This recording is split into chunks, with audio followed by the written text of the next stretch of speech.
resolves itself and what happens next season in wait, we're in 2018. What year is this? In 2019.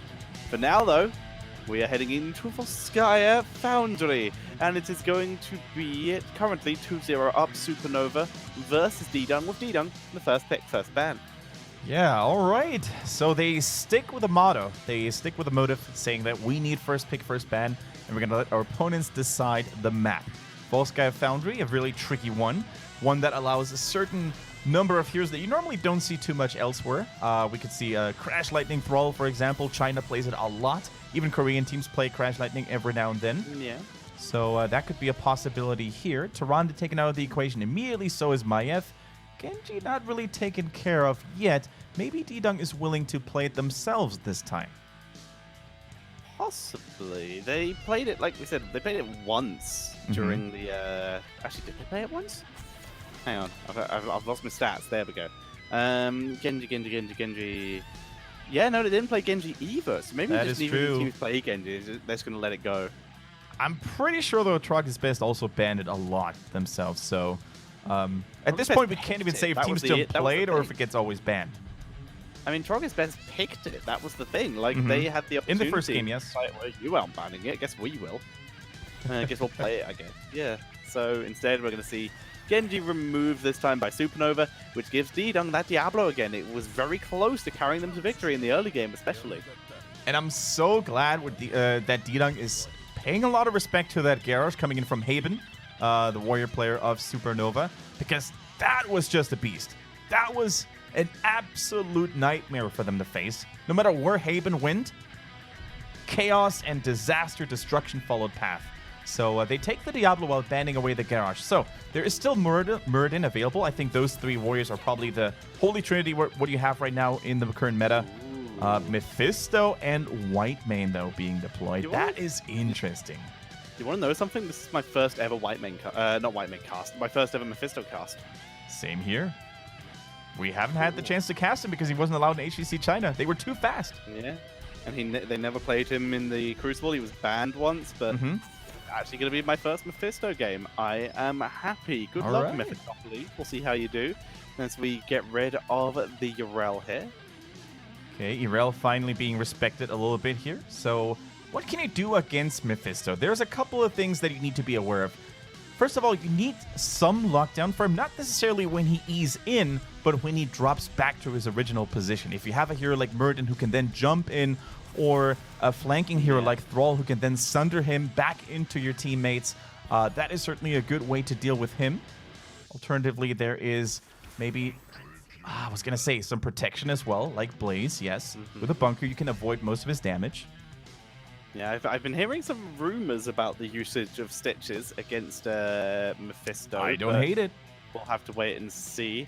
I mean, this wasn't like any scrim information. I was just watching Lolba's stream, and he just busted out the shish kebab Stitches, and he didn't know that you could look through enemy buildings with shish kebab, and he's just like playing the game, just killing people over and over with every single hook, and he's just like, this is broken.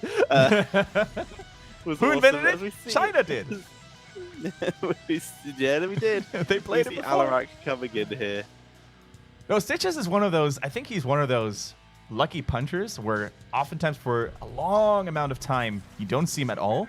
Then one team brings him up, like Digantas used to in the past with JPL, and then all of a sudden he's picked for a couple of months, and then he disappears again.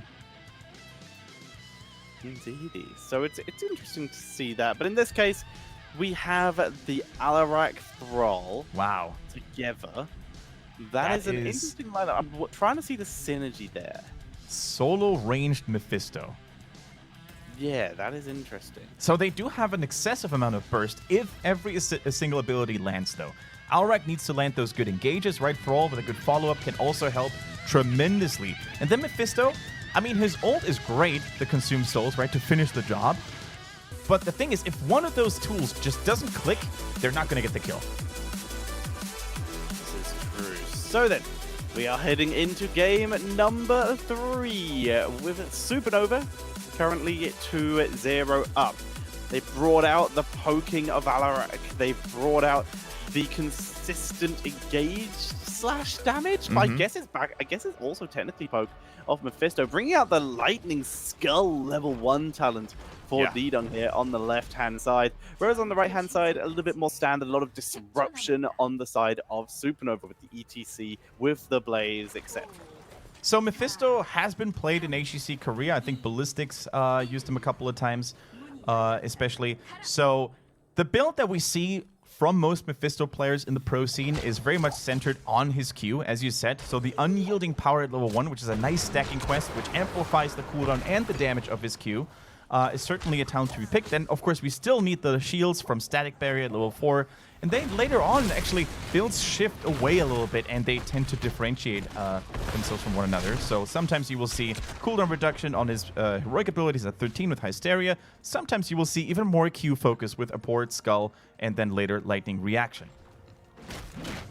Well, we'll see how well they do that. Certainly it goes away from the initial build where he was released, where everyone was like, just Lightning! Exactly. Just all the what's that? Lightning Nova, there we go, the name. Everything all in on Lightning Nova. But yeah, this is a more interesting build.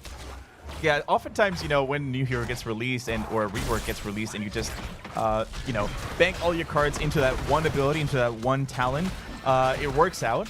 But with Mephisto, people certainly need it a little longer to figure out the ideal or the most efficient build. Bro going in, just stalling the process a little bit here, but still, the healing pulse goes over to Supernova. Yeah, they had ETC face melt, they had concussion mine. There was no chance of Ddung taking out a kill. Holy dooly! Picking up the Hanzo super quickly. And that is what we were talking about during the draft. If Diablo finds a stun, if Thrall finds a root, or not Decker Kane, but Alrek finds a good swap combo, on a squishy target like Hanzo, they're going to pop immediately. And with that fantastic engage coming in from Ddung, they immediately run down to their fortification camp. However, very low spawn timers. Supernova already back and are able to... Hanzo's already back, Bentham, assisting his team and taking his own side. So we talked a lot about the draft of Ddung and how lethal it can be. I think if you look at Supernova, though, there's also a whole lot of disengage available, isn't there? If you look at Decker Kane, good slows, the sleep later on, stay a while and listen, knockbacks on ETC, knockbacks on Junkrat, the Dragon's Era coming in from Hanzo as well, who went for Ignore All Distractions at level 4, by the way, a little bit of a special talent to highlight. Longer auto attack range and instant kill on minions. We see Alex assisting out No Chat here to assist in grabbing this mercenary camp. Going to be grabbed a little bit slower than Ddung's. Probably still going to be early enough. Oh no, they delayed it. Very smart. Okay, so waiting out this point here means that they can use this mercenary camp as defensive tool as well as an offensive tool. And make it fight behind their own wall, which means they can take less damage on it. Haven needs to be careful. He's carrying that precious healing upgrade. He doesn't want to get caught by Alarak. Doesn't really want to get shoved in. So Lightning Static Barrier is ready for Mephisto. That's a nice early power spike. See how well that works out for him. You already mentioned the Ignore All Distractions from Bentham here, so he's going to just be pinging in as much poke damage onto members as possible. They have to wait for a minion wave to do so. For now, just burning him with spells. Look at Haven, man. He's playing this so well, just dancing in and out of the capture zone. 5 members committed by Ddung because they wanted to get the control back. And look at 2 members of Supernova, each on the top and bottom lane. They have Blaze soaking, Junkrat soaking and pushing with the mercenaries a little bit. So they get themselves a nice, you know, progress in terms of pushing and experience here. ETC going in, the stun chain is real, the knockback is good, and Diablo is probably going to say bye. Backing out, tanks through it. Wow. Nicely done with some help from Whitemane. And Thrall is even able to finish his level 4. Here we go. All right. Nice survival. As you said, the Wolf Pack is now complete. Cooldown reduction, very important, and mana cost reduction too. ETC in trouble. Doesn't panic though. Doesn't use the healing pulse in panic mode. See them moving onto the point. Currently, everything has turned around into Supernova's favor. They're holding the point for the moment as they move once again onto H82, but he's tanking through it. All right, here we go. The turret is live now. Counter turret comes in for the blue team, comes in for Ddung. They're desperately trying to force back Supernova. Speaking of Novas, a nice lightning Nova from Mephisto, damaging Junkrat in the backline quite a bit here. No chat. Needs to be careful not to get flung against the wall. Speaking of people getting flung over, it is Alric now in trouble. The biological meta already being dropped. Everyone that's a huge one. Heals back out to full. Hanzo's dropping a little bit low on mana, but he can once again just keep attacking minions and get that up. Yeah. Echo the Elements also complete here. All right, double chain lightning coming in, but I think Ddung at this point, they surrender, they give up and say, you know what, we're going to defend this, we're going to come back later, and maybe we can even pick up some people here at this mercenary camp. Look at that, Diablo in position, but here comes the big boy, the big protector. Losing a lot of health, though, because there's not two people piloting it at the moment, so still, being used to secure another item, well done. How many Prime Evils are there in the game right now? Sorry to go off topic here a bit. In Heroes or in Diablo? In Heroes. 2. Yeah, Asmodan's a lesser evil, right? Asmodan is a tiny, yes. Well, not tiny in physical appearance, but tiny baby evil. Fair enough. Cool. I think the only Prime Evil left missing is Baal. Nice. Good to know. Excited. Can't wait for that. As for now, we see that Protector getting bodied here by Crow. Very good to see. Stop to Spine also dropping some nice damage. Yeah. Protector doesn't even get the Forge. Nice defense here by Ddung. Yeah, still, of course, you can't entirely avoid the experience gap that has now manifested itself here. Supernova getting that 10 a little sooner here, but overall, as you said, nice defense. Certainly could have turned out a little worse here. During all of this, of course, Blaze and Thrall were having this show off in the bottom lane, the standoff, and both kept on soaking here. Level 10 is now live. We see Bunker, Dragon's Arrow, and the Riptire. No big surprise here. ETC, on the other hand, I wonder if he's brave enough to go mosh pit into that CC-heavy combo of Ddung, or if he's going to go with a stage dive. Let's count the interrupts. He's gone for Mosh Pit. Let's count the interrupts. We have Telekinesis. We have Silence with the Discord Strike. We have Sundering potentially for Thrall. We had APOC potentially, but it's not chosen. Just his teammates instead. Diablo's charge does not work as he's not unstoppable during his charge, so he will get interrupted. So it is down to Alarak and Thrall right now. Alarak and Thrall, as you said. That is still tricky, though, because Alarak, for example, has more than one way of interrupting it. You can use the Discord Strike to silence, or the Shove, of course, to get him out of way. And Thrall, of course, could use the Sundering here. Probably the safest tool to use because of its long range and reliable proc here. Now, look at that. Hero in trouble on that Thrall, but gets help from Diablo and Alarak. Can he survive Sundering being used preemptively here? But he stays alive, and that's what's important. Whiteman, though, in trouble. Drops the Aegis, but still in range for the Riptire. Down she goes. Bunker being dropped as well to H82, who is eating all the fire, but it's going to be able to tank through it. Remember, with Sundering already used, they have very few tools to interrupt Mosh Pit now, so they have to back up. They can't afford to fight this a member down and with Mosh on the board. And that's basically something that Haben needs to repeat in his mind all the time. He needs to count how many abilities are available, which abilities are on cooldown, when can I find that golden sweet spot to actually power slide in and get that ATC mosh pit rolling. And if you're a good tank player, if you know exactly when the time is right, then you can still make it work. Just because the enemy team has a lot of CC doesn't mean you can never get a golden mosh pit. Exactly. Sometimes the threat of a mosh pit can be that just as well, as good. For now, though, we see mercenaries being taken by both teams. The support camp looking for that biological emitter, our Supernova.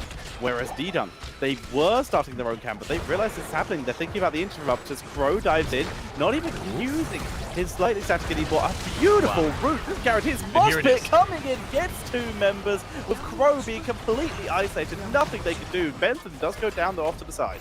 Yeah, and No Chat falls next there as well. A big Consume Souls, but ETC is taking a big power slide. As long as Whiteman is available, there is going to be something to be done about it, though. But Whiteman falls. Blaze is having a nice barbecue.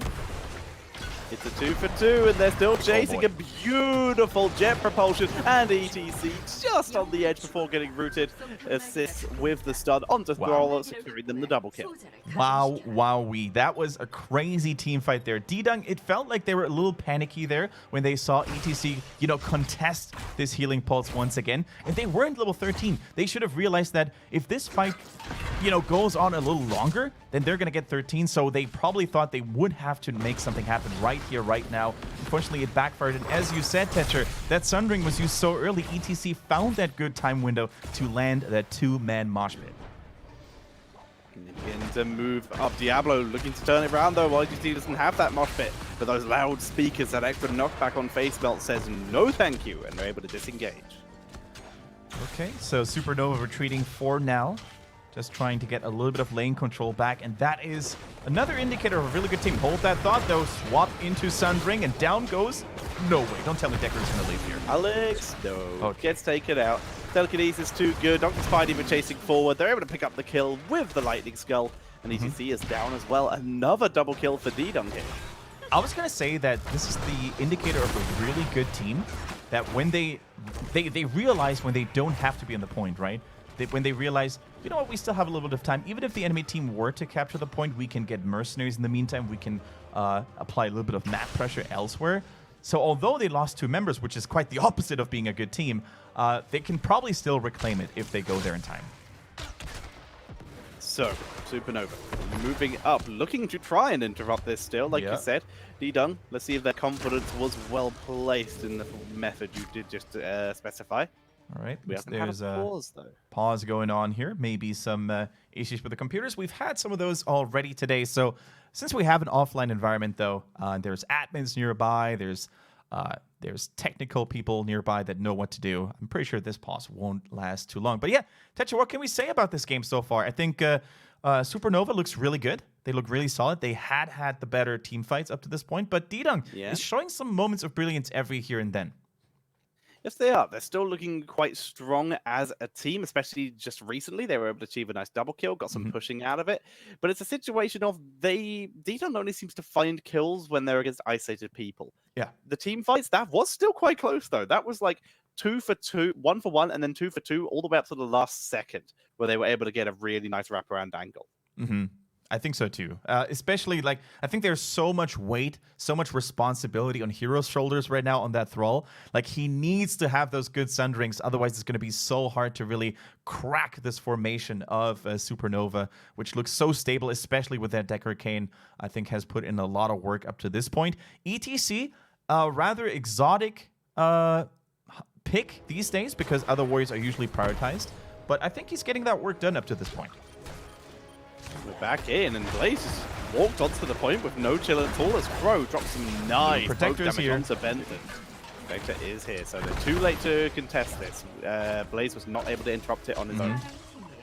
So how much damage can they get done? How much experience can they catch here, Ddung, that is, with that big weapon at their disposal? The support is currently in there. So when you see that support like Whitemane is in that Protector, that might open up the possibility for your team to find a good kill in the top lane here, for example, against Alrek. Instead, it is the other way around here. Consume Souls onto Junkrat, survives with just a sliver of health. Yeah, he's able to keep himself alive for the moment, grab the fountain, getting healed up by Deckard. No one else in position to pick up kills, so this Protector just being having a twofold job here. One, get as much pushing done as possible. 2, keep that support in it so that she can't get ganked and die. All right, they're trying to get that bottom fort, but the damage from Junkrat cannot be underestimated. They're actually going to make it. No, the Protector backs out here, not confident. And even if they were to get that fort, the Protector would have probably died shortly after, exposing 2 heroes to the enemy team of Supernova. So they played carefully, they played well. And if we look at that Mephisto build, by the way, because we rarely get to cast this hero up to this point, he went for the Abhorred Skull. Hitting a hero with that Skull missile grants spell power for 6 seconds. So those abilities can hit even harder, but there's no Hysteria, which means no heroic ability cooldown. So once you pop that Consume Souls, you're going to have the full 120-second cooldown. Oh yes, but it can, of course, give you a huge amount of extra spell power for that, and that's exactly the reason behind it as they begin moving forward.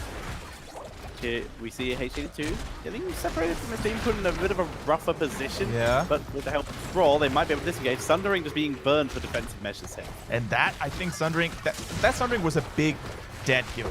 So they know that this dislocation tool, that this interrupting tool is no longer available, and that should give ETC free reign over this team fight with a mosh pit, with a good power slide. So they back off, Ddung that is. They realize they ran out of steam.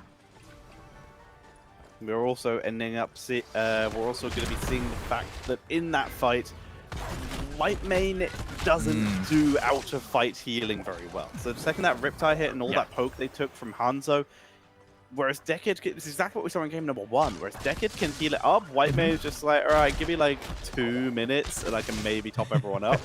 If no one else takes any damage in the meantime. It takes us so long. Her damage comes in the fight, and to do that, they have to engage and not get moshed. Yeah, very well said. I mean, the good thing about Whitemane is with that level 4 talent, High Inquisitor, she never runs out of mana if she's played correctly, especially in a team fight. But she needs to stay in that team fight, out of combat, where no one is damaging the opponents, where she can't deliver the damage herself. It's just not going to happen. You only have Clemency and your Qs, and that's about it. Exactly, and the question is that enough for them? Because so far, it's looking a little bit questionable as we see them moving forward. Ddung trying to make the most of their opportunity. Dragonara lands beautiful Clemency there coming in. Sorry, intercession onto keeping him alive. And the cleanses are so important. And if they make it to level 20 here, Ddung that is, then I think at level 20 with that upgraded Scarlet upgrade Scarlet Aegis, that they can totally make this work. An AoE cleanse against heroes like ETC, Blaze, who have the capabilities of actually stunning more than just one person at the same time, can be huge. And it can, as Dr. Spy needs some grenades. However, has no chance. There's not one he can do. Diablo in the perfect position, but the roof from Decade shuts him down. Wow. That was a close one, actually. I'm pretty sure that there was a flash of adrenaline surging through Junkrat's body there when he saw Diablo in that bush right next to him. But it turned out well. Support took good care of him. You see, he's looking to see how many people follow up onto Diablo. He power slides in. There's the mosh pit. But he's no one in position with Junkrat already dead. No one was there to protect him. And Decade even gets they want to listen interrupted. He will be able to escape, but ETC will not be so lucky. Question mark. Face melt backing up. Cube is there, and Haben is Are you kidding me? Are you kidding me? Oh my god, what? Oh my god, the choke point. Hanzo doing all the damage. Oh, that was ambitious. He nearly goes down, but he instead sends up Crow. What are you going to do, mate? Back you go. And he gets taken out. If there was ever a moment in my career as a Heroes of the Storm commentator where I wanted to see a replay, it would be this one, because the amount of turnarounds and clutch escapes and clutch saves that Supernova was able to execute in this one team fight was just nuts. Bentham just put on so much. Bolted the Storm power slide onto H82. But he is Diablo. He's taking as best he can, but he cannot do it forever. But he can do it for just long enough. All right, and they take that forward with that walk by here. Beautiful. Beautiful moves by Supernova all across the board. The Dragon's Arrow once again stunning all those people of Ddung when they were so close to getting another kill on ETC. ETC even dropped the healing pulse because he was certainly expecting himself to die there, so he didn't want to give it over to the opponents. But then Deckard Cain landing every single potion there as well. The roots were good as well. Level 20, play of the game, and down goes Alarak. Wasn't even play of the game. That was just Dragon Arrow followed by Bullseye. Sorry, yeah. Brain, quick pickup. It was natural agility. It looked to me like play of the game, but he went bullseye. You're right. So good, so good. Those are very similar animations. As we see Supernova moving on, grabbing another biotic emitter. They already have 2 turrets. They have full control here. All right, another healing pulse goes over to Supernova. I think they claimed almost every single one of them in this game here. And when you have all that mana and health regen available, it's just so much easier to, really dominate those static battles around those capture zones. We have another pause here coming in. But as you can see here in the bottom right, 91% channeled already for the red team. So this is going to be another protector for Supernova. And as we scale to the late game, Tetcher, we all know how dangerous those things can be. That we do. So now then, this is impressive so far by Supernova. Ddung is showing moments of brilliance, but once again, the last couple of engages, they keep chasing into choke points. And Hanzo's just getting so many scatter arrows. And I would love to say, well, at least Alarak's getting stacked, but he's dying as well. So I don't know what to say on that. He's not stacked high enough for damage output, and they're already starting to fall behind as level 20 is already here for I say starting to fall behind. They are currently behind, as level 20 is already here for the side of Supernova. And with a Protector, level 20, everyone alive, it's Yeah. looking really good for it to be a potential endgame scenario for